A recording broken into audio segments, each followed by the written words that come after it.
Hello everyone, this is zero chemistry and आज के इस लेक्चर में हम यहाँ पर जो चैप्टर नंबर 3 स्टार्ट किया था हमने उसका यहाँ पर नेक्स्ट लेक्चर करने वाले हैं। ठीक है, तो इसमें आज सबसे पहला टॉपिक हमारे पास है फॉर्मूला ऑफ सिंपल कंपाउंड्स। कुछ सिंपल कंपाउंड्स हमारे पास उनके फॉर्मूला में देखने हैं। ठीक है, उनके फॉर्मूले किस तरीके से यहाँ पर बनते हैं। जैसे मैं अगर यहाँ पर बात करूँ हाइड्रोजन और क्लोरीन का एक कंपाउंड बनाना है मुझे, ठीक है, तो उसका फॉर्मूला किस तरीके से बनेगा। तो इस फॉर्मूले को बनाने के लिए हमें सबसे पहले यहाँ पर देखना होगा कि इनकी वैलेंसी कितनी होती है। तो हम हाइड्रोजन की जब भी वैलेंसी देखते हैं तो हाइड्रोजन की वैलेंसी होती है 1। ठीक है, हाइड्रोजन पर कितना आता है वैलेंसी 1 होती है। हमने पिछले लेक्चर में क्या देखा था, इनकी वैलेंसी देखी थी। ठीक है, तो वहाँ पर आपको अगर यहाँ समझ में नहीं आता है तो आप पहले पिछला वाला लेक्चर जाके देखें, वहाँ पर हमने लास्ट में यहाँ पर वैलेंसी देखी थी। तो उनको वैलेंसी से यहाँ पर यूज होने वाला है। क्लोरीन की वैलेंसी भी 1 होती है। ठीक है, क्लोरीन की वैलेंसी भी 1 होती है। अगर मुझे देखना है कि कितने हाइड्रोजन लेने हैं मुझे और कितने यहाँ पर क्लोरीन लेने हैं, तो मैं इनको यहाँ पर क्रॉस मल्टीप्लाई कर दूंगा। ठीक है, यहाँ पर क्रॉस बना के देख लेना कैसे होगा। ठीक है, और यहाँ पर कितना, तो हाइड्रोजन मुझे कितना लेना है, एक हाइड्रोजन लेना है और एक ही मुझे क्या लेना है, क्लोरीन लेना है। ठीक है, तो इस तरीके से जो इनका कंपाउंड बनेगा वो बनेगा HCl। ठीक है, अगर आपको एग्जाम्पल समझ में नहीं आता, एक और एग्जाम्पल देखने वाले हैं अभी यहाँ पर। अब यहाँ पर मैं ले लेता हूँ मैग्नीशियम एंड क्लोरीन का। ठीक है, मैग्नीशियम और क्लोरीन का यहाँ पर एग्जाम्पल ले लेते हैं हम। तो इनका कंपाउंड किस तरीके से बनेगा, तो हमें पता है कि मैग्नीशियम की वैलेंसी होती है 2। ठीक है, मैग्नीशियम की वैलेंसी कितनी होती है, 2 होती है। क्लोरीन की वैलेंसी होती है 1। ठीक है, तो यहाँ पर आप इस तरीके से क्रॉस करके इसको, ठीक है, यहाँ पर आपको कितने 2 क्लोरीन लेने हैं। क्लोरीन कितने लेने हैं, 2 क्लोरीन लेने हैं, 2 क्लोरीन ले लेने हैं। और यहाँ पर आपको मैग्नीशियम कितना लेना है, 1, तो 1 मैग्नीशियम लेना है। ठीक है, मैग्नीशियम कितना लेना है, 1। तो अगर इनका जो कंपाउंड बनेगा वो क्या बनेगा अब, MgCl2। ठीक है, क्या कंपाउंड बनेगा, MgCl2। तो ये बात आपको समझ में आ रही होगी किस तरीके से यहाँ पर कंपाउंड्स का फॉर्मेशन होता है। ठीक है, अगर बात करें कि लेफ्ट में किसको लिखा जाता है, तो लेफ्ट में वो वाला एटम लिखा जाता है जो इलेक्ट्रोपॉजिटिव होता है, और राइट साइड में कौन सा एटम लिखा जाता है, जिस पर क्या होता, यहाँ पर इलेक्ट्रोनिगेटिविटी ज़्यादा होती है। तो हमेशा कंपाउंड में अगर हम रिप्रेजेंटेशन कर रहे हैं किसी कंपाउंड का, तो उसमें लेफ्ट में जो कम इलेक्ट्रोनिगेटिव होता है यानी कि इलेक्ट्रोपॉजिटिव होता है, और जो राइट साइड में लिखा जाता है जो मोर इलेक्ट्रोनिगेटिव एटम होता है उसको राइट साइड में यहाँ पर लिखा जाता है। तो इस कंपाउंड का आपको समझ में आ गया होगा। ऐसे एक और कंपाउंड देख लेते हैं हम, एल्यूमिनियम और क्लोरीन का देखते हैं। तो हमको पता है कि एल्यूमिनियम की वैलेंसी कितनी होती है, एल्यूमिनियम की वैलेंसी होती है 3। ठीक है, क्लोरीन की 1। फिर इसी तरीके से यहाँ पर क्रॉस करके लिखेंगे आप। ठीक है, तो यहाँ पर मुझे कितने 3 क्लोरीन लेने पड़ेंगे। ठीक है, 3 क्लोरीन ले लेंगे। Cl कितना लेना है, एक की ClO 3 क्लोरीन लेना है और एक एल्यूमिनियम लेना है। एल्यूमिनियम कितना लेना है, 1। तो यहाँ से मेरे पास जो कंपाउंड बनेगा एल्यूमिनियम और ये 3Cl3, तो AlCl3 हमारा कंपाउंड बनेगा जो मिलकर बनेगा किससे, एल्यूमिनियम और क्लोरीन से। ठीक है, आई थिंक ये बात आपको समझ में आ रही होगी। ठीक है, बहुत आसान है, इसको अगर आप समझने का प्रयास करेंगे तो ये आसानी से आपको समझ में आ जाएगा। ठीक है, कुछ और कंपाउंड्स देख लेते हैं किस तरीके से यहाँ पर बनाते हैं हम। तो एक कैल्शियम ले लेते हैं हम। ठीक है, कैल्शियम ले लिया मैंने, कैल्शियम और इधर मैंने क्लोरीन ले लिया। अगर इन दोनों का कंपाउंड बनाना है, कैल्शियम और क्लोरीन का कंपाउंड बनाना है, तो उसके लिए क्या करना पड़ेगा, कैल्शियम की वैलेंसी लिखेंगे, कितनी होती है 2। क्लोरीन की वैलेंसी होती है 1। ठीक है, दोनों को क्रॉस करके लिखेंगे, क्रॉस करके लिखेंगे तो यहाँ पर मुझे कितने, यहाँ पर 2 क्लोरीन लेने पड़ेंगे मेरे को, 2 क्लोरीन लेने पड़ेंगे। और यहाँ पर कितना, कैल्शियम 1 लेना है, तो कैल्शियम 1 लेना है। ठीक है तो यहाँ से क्रॉस से देख लेना कि कितने कैल्शियम है कितने क्लोरीन लेने हैं। तो अगर मैं बात करूँ तो कंपाउंड कैसा बनेगा मेरे पास, CaCl2। कंपाउंड क्या बन गया, CaCl2। अगर कैल्शियम और क्लोरीन का कंपाउंड क्या बनता है, CaCl2 बनता है। ठीक है, अगर बात करें नेक्स्ट एक और कंपाउंड ले लेते हैं, सोडियम ले लेते हैं सोडियम और क्लोरीन। ठीक है, सोडियम और क्लोरीन का कंपाउंड किस तरीके से बनेगा, तो सोडियम की वैलेंसी कितनी होती है 1, क्लोरीन की वैलेंसी होती है 1। ठीक है, अगर आपको वैलेंसी नहीं आती तो आप इसको नहीं कर पाएंगे, क्यों, क्योंकि इसके लिए वैलेंसी बहुत जरूरी है। जब तक वैलेंसी नहीं होगी तो आप यहाँ पर किस तरीके से कंपाउंड का फॉर्मेशन कर पाएंगे। तो वैलेंसी आपको याद होनी चाहिए सबकी। यहाँ पर अगर क्रॉस करके देखेंगे तो डायरेक्टली 1 1 है, तो यहाँ पर सीधे लिख लेना। ठीक है, NaCl बन जाएगा।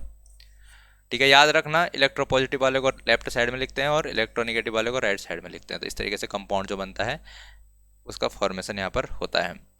एक और एग्जांपल लिख लेते हैं अगर हम, यहाँ पर जैसे हमारे पास कैल्शियम है और अब यहाँ पर पॉलीएटॉमिक आ गया। ठीक है, OH है, तो OH का पता है हमको कि OH की वैलेंसी भी यहाँ पर 1 होती है। कैल्शियम की वैलेंसी कितनी होती है, 2 होती है। तो यहाँ पर अगर मैं बात करूँ तो यहाँ पर मुझे 2 OH लेने पड़ेंगे। ठीक है, अगर यहाँ पर बात करूँ मैं तो मुझे कैल्शियम 1 ही लेना पड़ेगा, तो 1 कैल्शियम और 2 OH लेने पड़ेंगे। तो इस तरीके से अगर मेरे पास कंपाउंड बनेगा तो CaOH का होल ट्वाइस यहाँ पर बन जाता है कंपाउंड। तो इन दोनों का जो कंपाउंड बनेगा वो CaOH का होल ट्वाइस बनेगा। ठीक है, इस तरीके से इसका प्रोनाउंसिएशन होता है। आगे देखते हैं, एक और एग्जांपल देख लेते हैं। जैसे एल्यूमिनियम है, एल्यूमिनियम और OH, ठीक है, एल्यूमिनियम हाइड्रोक्साइड बनेगा यहाँ पर। तो एल्यूमिनियम की वैलेंसी 3 होती है, OH की वैलेंसी 1 होती है। तो यहाँ पर से मैं क्रॉस करके लिखूंगा, तो यहाँ पर मुझे कितने, एक एल्यूमिनियम लेना पड़ेगा, ठीक है, कितने एल्यूमिनियम लेने हैं, एक एल्यूमिनियम लेना है। और यहाँ से मुझे कितने, 3 OH लेने पड़ेंगे। तो किस तरीके का कंपाउंड बनेगा यहाँ पर, एल्यूमिनियम और OH का होल थ्राइस। तो ये मेरे पास यहाँ पर कंपाउंड का फॉर्मेशन हो जाएगा। एल्यूमिनियम हाइड्रोक्साइड जो बनता है उसमें क्या रहता है, एल्यूमिनियम हाइड्रोक्साइड में 3 OH प्रेजेंट रहते हैं। तो यहाँ पर इस तरीके से कंपाउंड्स का फॉर्मेशन हम कर लेंगे। कुछ और कंपाउंड्स देख लेते हैं यहाँ पर कौन कौन से कंपाउंड हमारे पास। जैसे एक है हमारे पास Na और यहाँ पर है NO3। तो यहाँ पर मैं बात करूँ तो सोडियम की वैलेंसी कितनी होती है, 1 होती है। NO3 की वैलेंसी कितनी होती है, इसकी भी वैलेंसी 1 होती है। तो यहाँ पर क्या बन जाएगा, डायरेक्टली NaNO3 बन जाएगा, ठीक है। कुछ और देखते हैं, एक और कोई सा दिया हो इसने, एल्यूमिनियम ऑक्साइड, ठीक है। एक और यहाँ पर जो हमारे पास थोड़ा सा एल्यूमिनियम का है एंड ऑक्सीजन है। तो एल्यूमिनियम की वैलेंसी हमको पता है कितनी होती है, 3 होती है। ऑक्सीजन की वैलेंसी कितनी होती है, ऑक्सीजन की वैलेंसी होती है 2, ठीक है। तो यहाँ पर जो कंपाउंड का फॉर्मेशन बनेगा, 3 तो हमको लेने पड़ेंगे ऑक्सीजन, और यहाँ पर 2 क्या लेने पड़ेंगे, 2 एल्यूमिनियम लेने पड़ेंगे। तो यहाँ पर क्या बनेगा, यहाँ पर बन जाएगा Al2O3, ठीक है। तो यहाँ पर क्या बना लेंगे हम, Al2O3। यहाँ पर जो एल्यूमिनियम ऑक्साइड बनेगा वो इस तरीके से यहाँ पर बन जाएगा, ठीक है। तो कंपाउंड का फॉर्मेशन कर लेंगे आप। सिर्फ आपको वैलेंसी का पता होना चाहिए। वैलेंसी अगर आपको पता है तो आपको यहाँ पर कंपाउंड का फॉर्मेशन करने में कोई दिक्कत नहीं आने वाली है। तो अब नेक्स्ट टॉपिक की ओर बढ़ते हैं। नेक्स्ट टॉपिक क्या है हमारे पास, नेक्स्ट टॉपिक आता है मॉलिक्यूलर मास, ठीक है। ये भी बहुत सिंपल है। मॉलिक्यूलर मास अगर आपको, जैसे मैं एक एग्जाम्पल लेके आपको बता देता हूँ, ठीक है। मॉलिक्यूलर मास क्या हुआ, मॉलिक्यूलर मास मतलब मॉलिक्यूल का मास। मॉलिक्यूलर मास मतलब क्या हुआ, मॉलिक्यूल का मास। और मॉलिक्यूल का मास क्या होगा, जो उसके एटम्स का मास होगा, ठीक है। जिन एटम से मिलकर मॉलिक्यूल बनता है, अगर आपको उनका मास पता है तो उन सबको ऐड कर दो, तो जितना भी ऐड करके आएगा वही उस मॉलिक्यूल का मास हो जाएगा। जैसे यहाँ पर बात करता हूँ मैं, मेरे पास 2 क्या है, हाइड्रोजन है। एक हाइड्रोजन का मास 1 होता है। बात करूँ मैं अगर ऑक्सीजन की, तो ऑक्सीजन का मास होता है 16, 16 + 2 कितना, 18। तो 18 यूनिट क्या आ गया, इस मॉलिक्यूल का मास आ गया, ठीक है। तो इस तरीके से आप किसी भी मॉलिक्यूल का मास निकाल सकते हैं। अगर आपको एटम्स का एटॉमिक मास पता है तो आप यहाँ पर कोई भी मॉलिक्यूल में आपको दे दिया जाए पेपर में, आप उसका मॉलिक्यूलर मास निकाल पाओगे, ठीक है। तो बहुत सिंपल सा टॉपिक है। आगे अगले टॉपिक की ओर बढ़ते हैं। नेक्स्ट टॉपिक क्या है, अब ये बहुत इंपॉर्टेंट टॉपिक आ जाता है हमारे पास, जो कि क्या है, मोल कॉन्सेप्ट। मोल कॉन्सेप्ट समझने में बहुत लोगों को दिक्कत आती है, जबकि ये बहुत ही आसान टॉपिक है, ठीक है। मोल यानी कि, मोल की बात की जाएगी तो किसी चीज़ का मोल क्या है, उसका अमाउंट बताता है। मोल यानी कि अमाउंट बताता है, ठीक है। मोल यानी कि अमाउंट, अमाउंट किसी सब्सटेंस का, ठीक है। ये किसी चीज़ का, किसी सब्सटेंस का अमाउंट बताता है। जैसे जैसे यहाँ पर आपको पता होगा कि 1 दर्जन कितना होता है, एक डजन, ठीक है। 1 डजन की बात करें तो 1 डजन क्या होता है, 1 डजन यानी कि 12, 12। किसी भी चीज़ का अगर हम 12 देखें, जैसे हम बोलते हैं कि एक डजन केले लेके आने में, कितने केले लेके आते हैं हम, तो 12 केले लेके आते हैं। तो ऐसे ही अगर मैं बात करूं यहाँ पर 1 मोल की, तो 1 मोल क्या होता है, तो 1 मोल भी अमाउंट है कुछ, ठीक है। 1 मोल भी यहाँ पर नंबर है। जैसे यहाँ पर 1 डजन में क्या है, यहाँ पर 12 नंबर होता है किसी भी चीज़ का, सब्सटेंस का। अगर आप मैंगो ले लें तो 1 डजन मैंगो में 12 मैंगो आएंगे। अगर आप बुक्स ले लें अगर आप किताबें लें, 1 दर्जन किताबें लें, तो आपको क्या 12 किताबें मिलने वाली हैं। आप कुछ भी लेती लीजिए, ठीक है। तो अगर वहाँ पर दर्जन आपका 12 आ रहा है, तो ऐसे ही अगर मैं बोल दूँ कि मुझे 1 मोल केले लेने हैं, ठीक है, 1 मोल केले लेने हैं, तो यहाँ पर 1 मोल का मतलब हो जाता है 6.022 × 10⁻23, ठीक है। तो अगर मैं 1 मोल क्या ले लूँ, केले ले लूँ, तो मुझे इतने सारे केले लेने पड़ेंगे, ठीक है। ये अमाउंट बहुत बड़ा होता है, ठीक है, बहुत ज़्यादा अमाउंट है। 10⁻23, तो आप अगर जीरो लगा लगा के भी देखोगे तो बहुत बड़ा अमाउंट होता है। तो ये इतना बड़ा अमाउंट हमारे लिए क्या है, एटम्स के लिए बहुत ज़रूरी है, क्योंकि एटम्स बहुत छोटे होते हैं। अगर उनका हमको एक कितना, अगर नापने लायक, मेज़र करने लायक अमाउंट चाहिए, तो उसके लिए यहाँ पर इतने एटम्स उनके लेने पड़ते हैं, तब जाकर हम उसको कुछ नाप पाते हैं, ठीक है। तो यहाँ पर बात आ रही है, तो ये मोल क्या होता है, मोल से डरना नहीं है। मोल सिर्फ नंबर है एक, ठीक है। ये पार्टिकल्स का नंबर है। इतने पार्टिकल्स अगर उसमें हैं किसी चीज़ में, तो उसी को हम क्या कहेंगे, उसका 1 मोल कहेंगे। जैसे मैं बात करूं, अगर मेरे पास हाइड्रोजन है, तो हाइड्रोजन को एक मोल का मतलब कि हाइड्रोजन के इतने एटम्स, ठीक है, हाइड्रोजन के कितने एटम्स 6.022 इंटू 10⁻23, ठीक है। जैसे मैंने बोला कि अगर मेरे को एक दर्जन हाइड्रोजन चाहिए तो इसका मतलब 12 हाइड्रोजन, एक दर्जन हाइड्रोजन मतलब 12 हाइड्रोजन। और अगर मैं बोल दूं कि एक मोल हाइड्रोजन तो उसमें क्या आ जाएंगे, इतने हाइड्रोजन के एटम्स आ जाएंगे। अब मोल क्या है हमारे पास, एक अमाउंट है, तो हम कुछ भी ले सकते हैं, मॉलिक्यूल्स के मोल ले सकते हैं, हम किसी भी चीज़ के मोल बोल सकते हैं। अब अगर हमारे पास जैसे कोई आयन है तो आयन के मोल बोलेंगे तो उसमें इतने आयन्स आ जाएंगे, ठीक है। अगर हम किसी एटम्स के मोल बोलेंगे तो उसमें इतने एटम्स आ जाएंगे। अब हम बोलेंगे किसी मॉलिक्यूल्स के मोल तो इसमें इतने मॉलिक्यूल्स आ जाएंगे। तो वो पार्टिकल पे डिपेंड करता है किसी भी चीज़ से, ठीक है। तो हमको कोई चीज़ दी रहेगी तो उसके मोल में बात करेंगे तो इतने एटम्स की बात हो रही होगी। अब यहाँ पर बात आती है कि एक मोल, जैसे अगर मैंने बात करी कि मैंने एक मोल हाइड्रोजन ले लिया, ठीक है। तो एक मोल हाइड्रोजन अगर मैंने ले लिया तो इसका कुछ ना कुछ मास होगा, ठीक है। अगर मैं बात करूं हाइड्रोजन का एटॉमिक मास कितना होता है, तो हाइड्रोजन का एटॉमिक मास 1 यूनिट होता है। हाइड्रोजन का एटॉमिक मास कितना होता है, 1 यूनिट। हाइड्रोजन का एटॉमिक मास 1 यूनिट होता है। अब मैं क्या करूं, अगर इसका 1 मोल ले लूं, अगर मैं इसका 1 मोल ले लूं तो 1 मोल का मास इसका होता है 1 ग्राम। तो अगर मैं बात करूं यहाँ पर 1 मोल हाइड्रोजन के मास की, तो इसका मोल का मास कितना हो जाता है 1 ग्राम। तो इसीलिए इसको इसका मोलर मास भी कहते हैं, ठीक है। तो क्या यहाँ पर हो जाएगा, अगर 1 मोल का मास मैं बोलूँ तो यहाँ पर आ जाएगा उसका मोलर मास।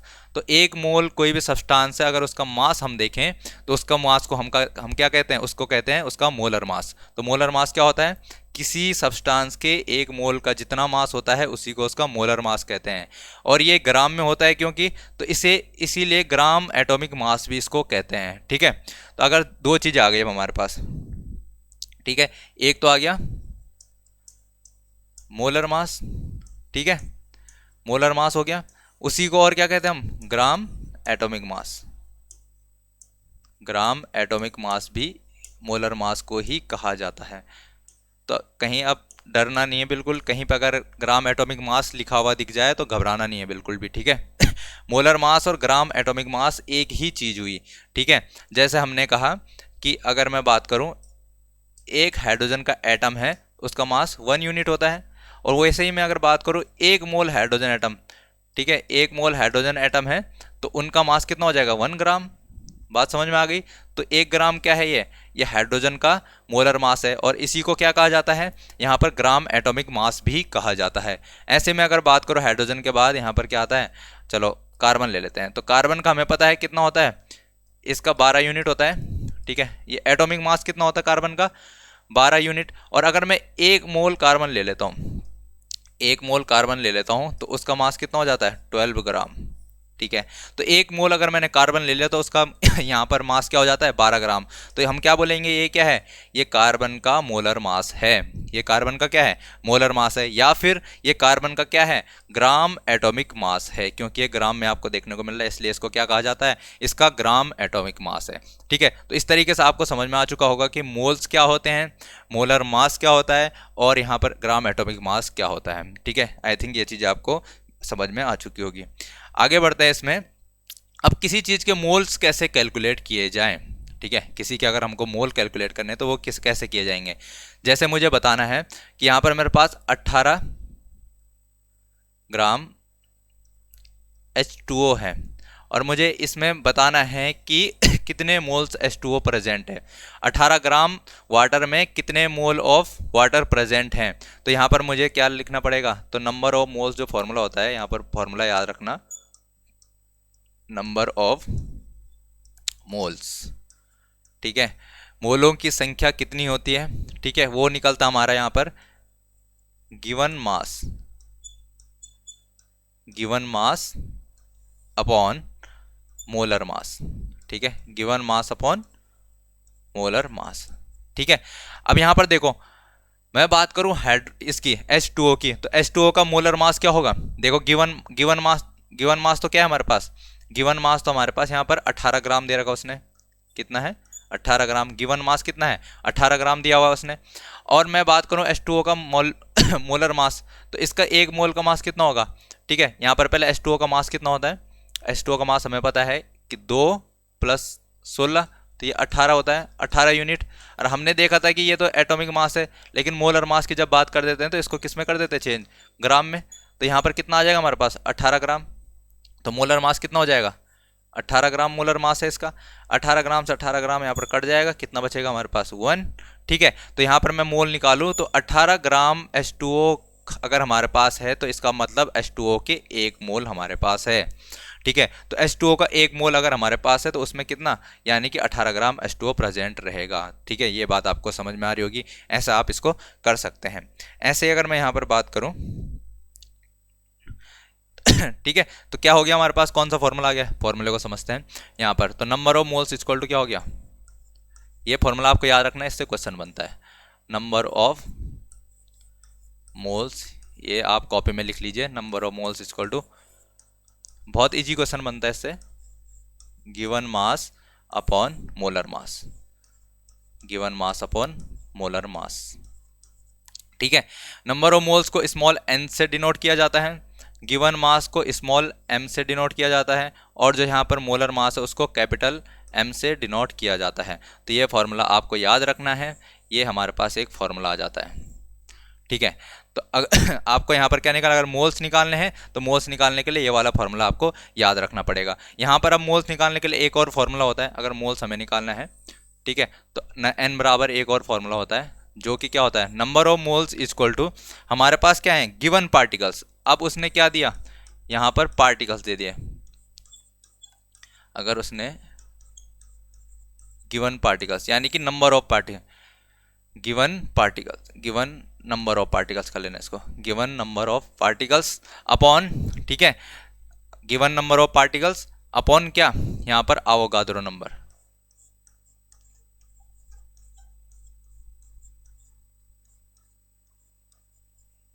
आवोगाद्रो नंबर अभी हमने जो देखा था 6.022 इंटू 10⁻23, ठीक है, उसी को क्या कहते हैं, आवोगाद्रो नंबर कहते हैं, उसको ही क्या कहते हैं, आवोगाद्रो नंबर कहते हैं। अब देखो यहाँ पर सिमिलरिटी समझो। ठीक है, जब उसने मास दिया रहेगा किसी सब्सटेंस का तो उस टाइम पे हमको क्या लेना है, यहाँ पर भी मोलर मास लेना है। ठीक है, आ रही बात समझ में। तो यहाँ पर गिवन मास, जब भी उसने अगर मोल निकाल हमको मोल निकालने हैं किसी सब्सटेंस के, तो कैसे निकलेंगे, उसने उसका याद, अगर उसने मास दिया हुआ तो हम उसका क्या यहाँ पर लिखेंगे, मोलर मास लिखेंगे नीचे। ठीक है, तो इन दोनों को अगर डिवाइड करेंगे तो यहाँ पर हमारे पास क्या निकल कर आ जाएगा, नंबर ऑफ मोल्स निकल के आ जाएगा। ये कब करेंगे, जब उसने मास दिया रहेगा। ठीक है, क्वेश्चन में अगर उसने मास दिया है तब जाकर हम ये वाला फॉर्मूला यूज करेंगे।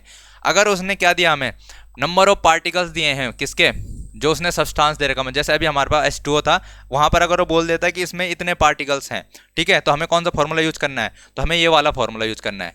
उन नंबर ऑफ पार्टिकल्स को हमको किससे डिवाइड कर देना है, आवोगाद्रो नंबर से। आरी बात समझ में, आवोगाद्रो नंबर क्या है, जैसे मोलर मास है, मोल का मास एक मोल का मास, ठीक है, मोलर मास हो जाता है, वैसे ही आवोगाद्रो नंबर क्या है, आवोगाद्रो नंबर यानी एक मोल में कितने पार्टिकल्स प्रेजेंट हैं। तो यहाँ पर पार्टिकल्स को पार्टिकल्स से क्या डिवाइड कर देंगे तो भी हमारे मोल आ जाएंगे, और अगर मास है तो मास को मास से डिवाइड करेंगे तो भी हमारे पास मोल आ जाएंगे। तो सिमिलरिटीज आपको दिख रही होगी। ठीक है, दोनों एक ही चीज़ है, दोनों से हमको एक ही चीज़ मिलेगी, वो मिलेगा हमें नंबर ऑफ मोल्स। ठीक है, आ रही बात समझ में। तो यहाँ पर दोनों फॉर्मूले आप आसानी से समझ सकते हो, इनको याद कर लेंगे क्योंकि बहुत इजी है, इनमें समझने के लिए ज़्यादा है नहीं। ठीक है, तो यहाँ पर नंबर ऑफ मोल्स निकालने के लिए अगर हमको बोलता है तो ये दो फॉर्मूले ही हमको यूज करने हैं। ठीक है, आगे बात समझ में। नेक्स्ट अगर यहाँ पर देखें तो अगर हमको क्या नहीं दिया, यहाँ पर अगर हमको यहाँ पर इन फॉर्मूलों में से क्या निकालना है, कभी नंबर ऑफ मोल्स पूछ देगा, ठीक है, कभी पूछ देगा कि यहाँ पर गिवन मास बताओ, तो इस तरीके से कुछ भी पूछ सकता है। तो यहाँ पर अगर हम तो देखें, अब यहाँ पर कुछ क्वेश्चन देख लेते हैं इससे रिलेटेड। नेक्स्ट यहाँ पर क्वेश्चन समझते हैं, हमें एक क्वेश्चन दिया हमें, calculate the number of moles for the following. ठीक है, मोल्स निकालना है हमें। ठीक, अभी हमने फॉर्मूला देखा था, फॉर्मूले के हिसाब से यहाँ पर मोल निकाल लेते हैं। क्वेश्चन है हमारे पास 52 gram of helium, 52 gram of helium, देखो हमको मास दे दिया उसने, हीलियम का मास दे दिया, और कितना दे रखा हमें, 52 ग्राम हीलियम दे रखा है, और हमको क्या निकालना है, इसका मोल्स निकालना था। अभी हमने फॉर्मूला देखा था, स्मॉल n इक्वल टू क्या होता है हमारे पास, small m upon capital M, यानी कि गिवन मास कितना हमें 52 ग्राम, 52 ग्राम गिवन मास है, और उसका मोलर मास कितना होता है, उसका मोलर मास होता है 4 ग्राम, मोलर मास कितना होता है 4 ग्राम। यहाँ से अगर हम क्या करें, 13 4 जा 13 13 3 13 13 13 52, ठीक है, तो यहाँ पर 13 टाइम्स कट जाएगा, कितना आ गया हमारे पास 13 आ गया। तो कितने मोल्स होंगे 52 ग्राम हीलियम में, हीलियम के यहाँ पर 13 मोल्स प्रेजेंट रहेंगे, n इक्वल टू 13 मोल्स। ठीक है, तो ये वाला क्वेश्चन आपको समझ में आ गया होगा। तो इसको आप देख सकते हैं, आसानी से कर सकते हैं।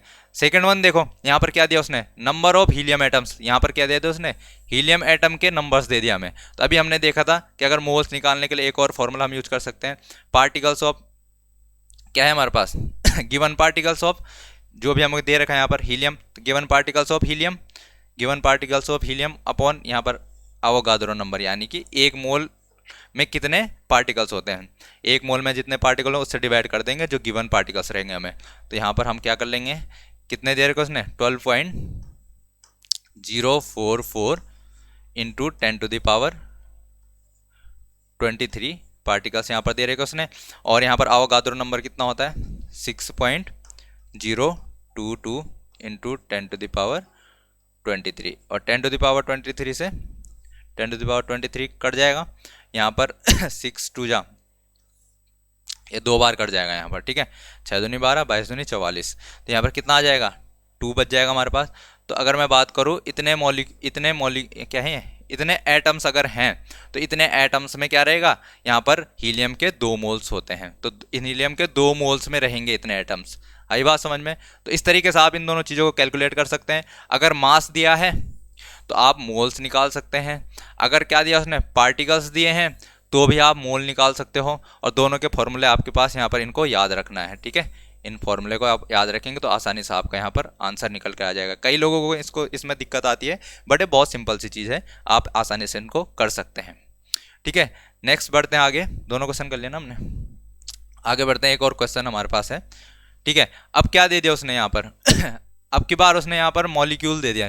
ठीक है, अब की बार क्या दे दिया उसने, यहाँ पर मॉलिक्यूल दे दिए, और क्या निकालना है, mass from the mole of molecule. ठीक है, मोल दे दिया उसने, और मोल से हमको क्या निकालना है, मास निकालना है, मोल से मास निकालना है। तो इसको भी कर लेते हैं आसानी से, सिंपल सा चीज़ है ये भी। देखो हमको क्या दे दिया, हमारे पास क्या था, n equal to mass upon molar mass. ठीक है, अब हमको क्या क्या चीज़ें दे रही है यहाँ पर, N2 गैस दिया है उसने, N2 गैस दिया तो हमको मोलर मास तो इसका निकाल सकते हैं आराम से।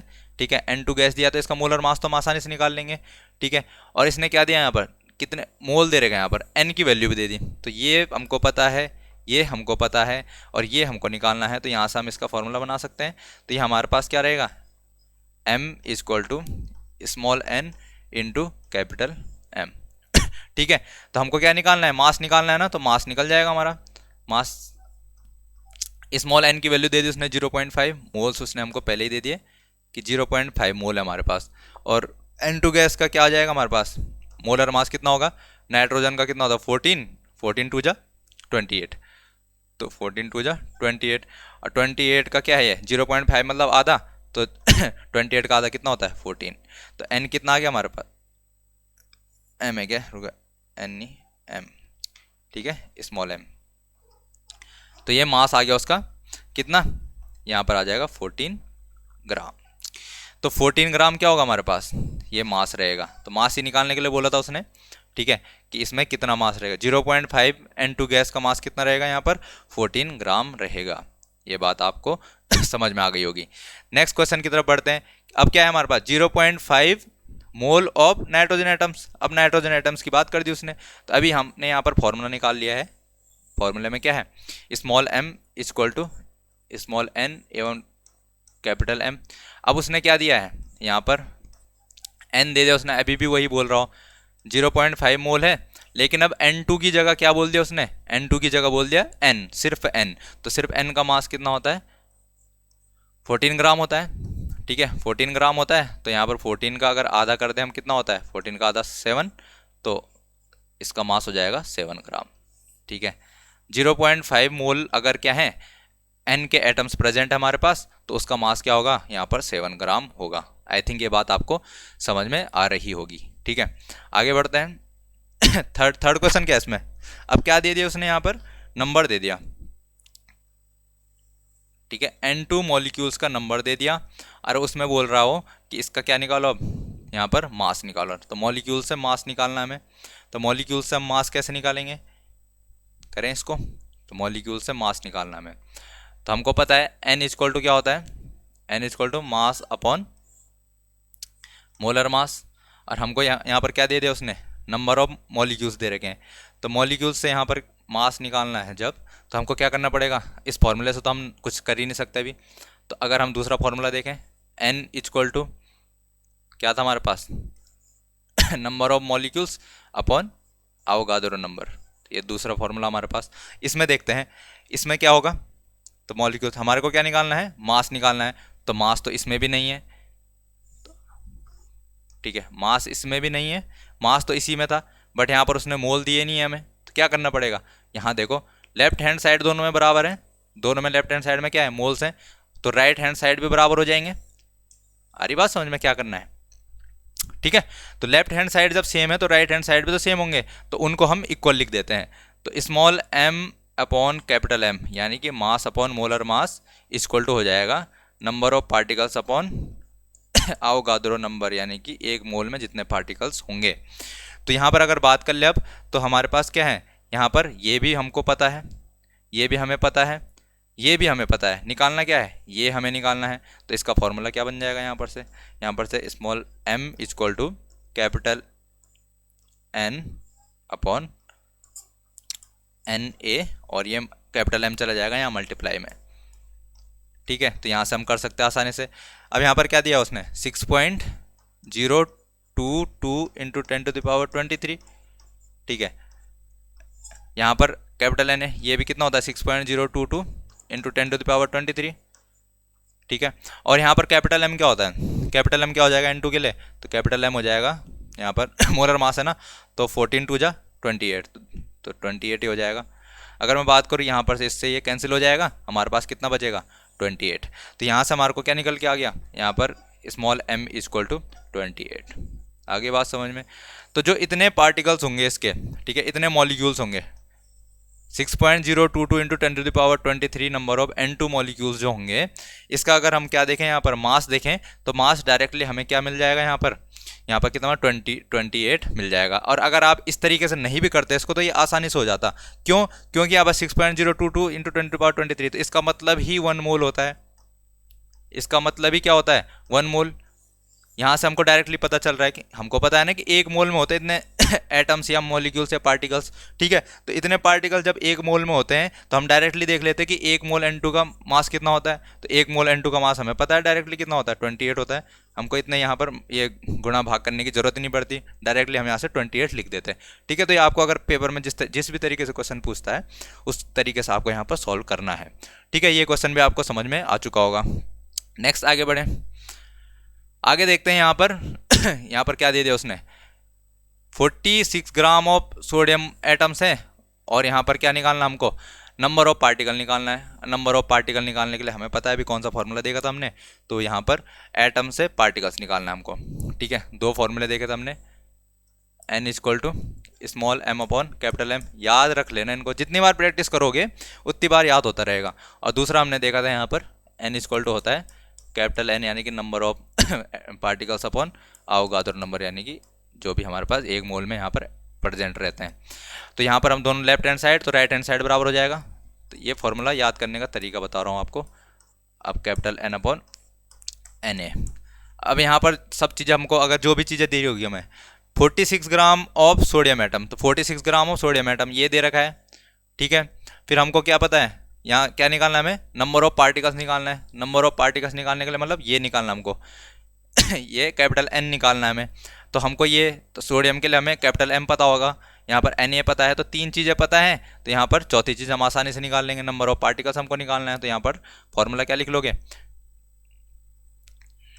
कैपिटल N इक्वल टू हो जाएगा ये M upon small m upon capital M, और ये Na यहाँ पर क्रॉस मल्टीप्लाई में जाएगा, तो यहाँ पर कैपिटल Na आ जाएगा, ठीक है। तो यहाँ पर इसको अगर हम सॉल्व करेंगे तो क्या आ जाएगा, स्मॉल m दे रखा उसने 46, ठीक है। कैपिटल M में पता है 23 होता है सोडियम का एटॉमिक मास कितना होता है, सोडियम का मोलर मास कितना होता है, एटॉमिक मास होता है इसका 23 यूनिट, तो मोलर मास हो जाएगा 23 ग्राम। और यहाँ पर Na हमको पता है कितना होता है 6.022 इंटू 10⁻23, तो 23 दूनी 46 और 2 छके 12, 12.044 इंटू 10⁻23 क्या होंगे इसमें